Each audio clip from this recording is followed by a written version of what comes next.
E aí pessoal, meu nome é Eduardo Alexandre e esse é o Calafrio, o canal.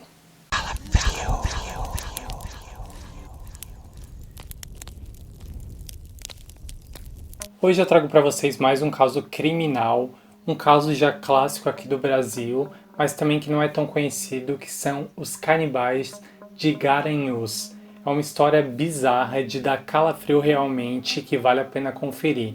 Antes de começar, já faço aquele convite de sempre que vocês se inscrevam aqui no Calafrio Real. Se inscreve, deixa o like que me ajuda muito com a divulgação do canal. Um comentário para mim me indica algum caso misterioso, algum caso criminal não muito conhecido. E também toca o sininho lá em cima, porque com o sininho ativado vocês vão receber notificações e saberem quando sair um videozinho novo aqui no Calafrio Real. Já aproveito e faço o convite de que vocês acompanhem o nosso podcast chamado Pods Frio, já disponível nas principais plataformas de streaming. Pode seguir o nosso perfil lá no Spotify, porque eu tô regravando os casos para lá. Vou trazer alguns casos inéditos para lá, levar alguns casos inéditos para lá, pra gente se divertir um monte, e eu tô trabalhando bastante para que fique um podcast bem bacana. Já tem lá alguns episódios disponíveis e eu aguardo vocês lá. E agora bora pro inacreditável caso dos canibais de Garanhuns.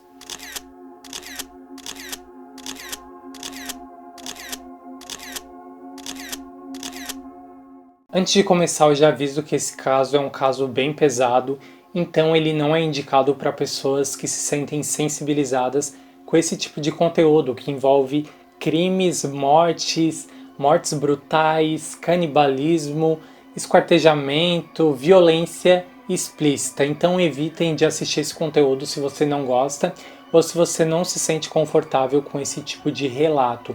Além disso, também tem dias que a gente não tá muito bem, então se você tá num dia meio para baixo, eu indico vocês não assistirem, assistam outros vídeos aqui do canal que tem sobre mistérios, coisas mais leves e também mais tranquilas. E volta aqui quando vocês estiverem um pouco melhores, se sentindo bem e com vontade de acompanharem esses mistérios. Recado dado, bora pro vídeo. A história começa a se desenrolar no ano de 2012, mais precisamente em 25 de fevereiro de 2012, quando uma jovem chamada Gisele Helena da Silva, ela simplesmente desapareceu. Ela morava em Garanhuns, no Pernambuco, e não parecia ter uma explicação assim para o que havia acontecido com a Gisele. No mês seguinte, no dia 12 de março de 2012, uma outra jovem chamada Alessandra Falcão, ela se despediu da sua mãe e simplesmente desapareceu também ali na região de Garanhuns. Essa outra jovem, ela também saiu de casa com uma proposta de trabalho dessa vez, que os pais dela sabiam que ela foi convidada para um trabalho em um outro bairro ali de Garanhuns, só que ela nunca retornou desse trabalho. Então, com o sumiço dessas duas mulheres, começou ali um movimento de procura, as pessoas começaram a questionar o que estava acontecendo na região, e a partir daí começam mais vários enigmas. Só que a família da Gisele, a desaparecida ali de Garanhuns, eles receberam a primeira informação que havia sido feita uma conta no cartão da Gisele. Então aí surge uma esperança de que a Gisele estivesse em algum lugar, porém não era bem isso. Procurando a polícia para averiguar o caso melhor, ali a família da Gisele, eles se deram conta com as imagens de segurança do estabelecimento em que a compra foi feita. Era um estabelecimento de eletrônicos e lá se viu um casal fazendo compras, um homem de meia idade e uma moça mais jovem, que estavam fazendo compras em nome da Gisele. Então, com ali essas imagens, eles conseguiram chegar até o endereço desse casal que estava fazendo a compra. Esse endereço ficava no bairro Jardim Petrópolis. Na casa estavam 3 adultos, um homem chamado Jorge Beltrão Negromonte de Oliveira, uma mulher chamada Isabel Cristina Torreão Pires e uma moça mais jovem chamada Bruna Cristina Oliveira da Silva. E lá também havia uma criança, já não bastasse assim a cena meio estranha, tinha também uma menininha de pouco mais de 5 anos de idade. Em meio ali às investigações, a polícia começou a questionar, porque eles estavam usando o cartão daquela moça, e eles também perguntaram para a criança, mostraram a foto da mulher, e a criança identificou a Gisele na foto, e também identificou a outra desaparecida, e a menina mostrou onde estavam as moças. E para vocês terem noção, elas não estavam vivas, elas estavam enterradas no quintal da casa do Jorge da Isabel e da Bruna.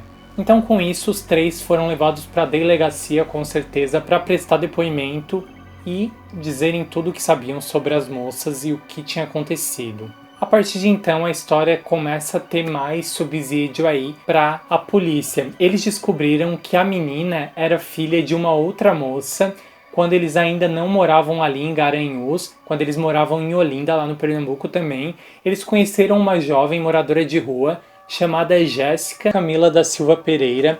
Ela era uma moradora de rua que na época tinha uma filha de 2 anos, que era essa criança, e eles simplesmente levaram essa jovem para casa com promessas de emprego, para ela trabalhar com eles na casa, também de dar uma oportunidade ali para a menina. A Isabel, segundo os depoimentos, foi ela que convenceu essa moça. Ela disse que ela queria muito ter uma filha e levou essa mulher para lá, e que o Jorge acabou matando ela. Mas o que se sabe é que os três agiam juntamente, eles moravam juntos os três, e eles levaram a Jéssica, mataram ela, enterraram lá no quintal da casa deles em Olinda e partiram pouco depois para Garanhuns e continuaram aí com a vida criminosa deles, e agora com uma criança que o Jorge Negromonte ele registrou no seu nome como sendo sua filha. Então o que acontecia era que eles acabavam convencendo essas mulheres a irem com a Isabel, que ela era já uma senhora, assim, aparentava ter ali uns 55, 60 anos,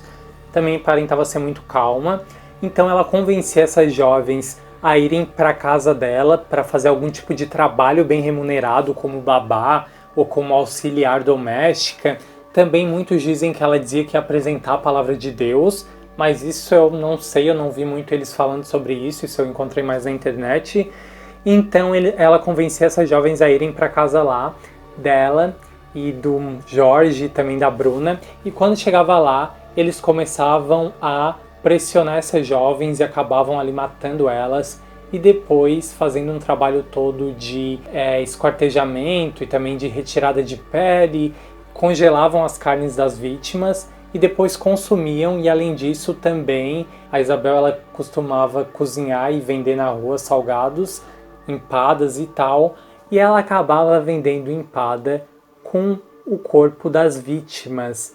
Bizarro, imagina só. E além disso tudo também a criança lá, a filha da Jéssica, que foi morta por eles também, ela também acabou ingerindo ali esse tipo de carne humana, porque foi colocado para ela como criança ali nas refeições com esses adultos. Para fazer esse trabalho sujo, eles retiravam o tipo de carne que eles achavam que era mais similar com carne bovina, como coxa, braços, nádegas, e também retiravam o fígado e ingeriam essas partes e também colocavam nesses salgados que a Isabel aí fazia para vender, gente. Uma história assim de dar arrepio, né? Imagina só você na rua comprando um salgado que é feito de carne humana. Então a população, quando soube disso, ficou extremamente fora de si, ficou extremamente chocada e começaram a querer destruir tudo. Eles acabaram depredando lá a casa onde esses três moravam e também causando um grande tipo de revolta lá na região.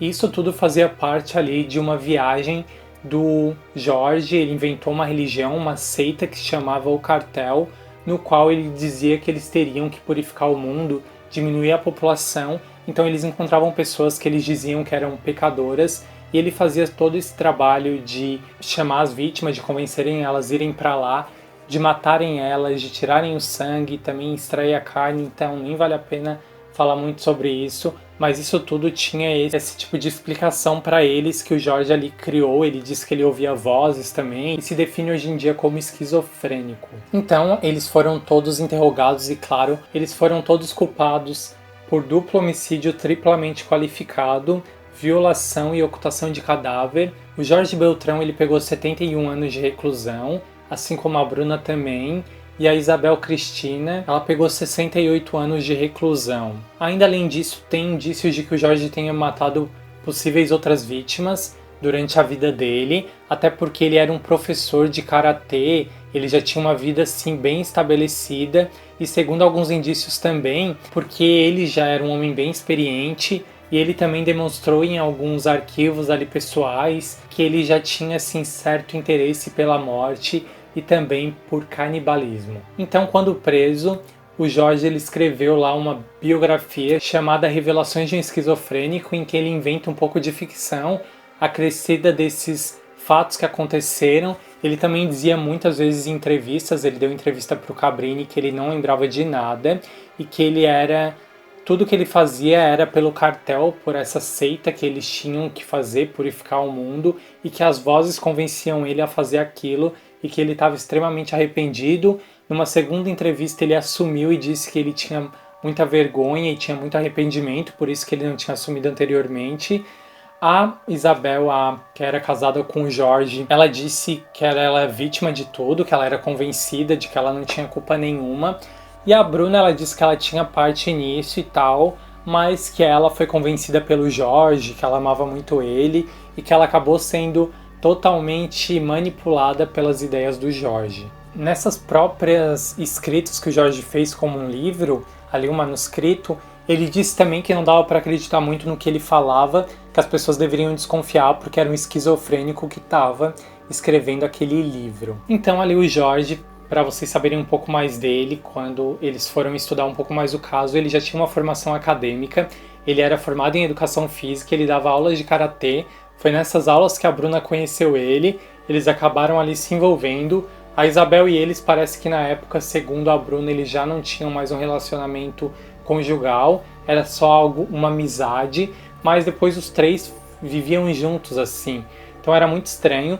O Jorge se considerava também cineasta, foi encontrado 2 filmes que ele fez durante a vida, filmes amadores, claro, que ele mesmo dirigia, e num desses filmes ele e a Isabel eles contracenam e o Jorge mata uma mulher no filme, come um olho dela, come ali partes do corpo, eu só vi fragmentos desse filme, e também ele faz a ocultação do cadáver dessa mulher, o que já pode ser um demonstrativo aí de um potencial fetiche na morte, interesse na morte e tal do Jorge.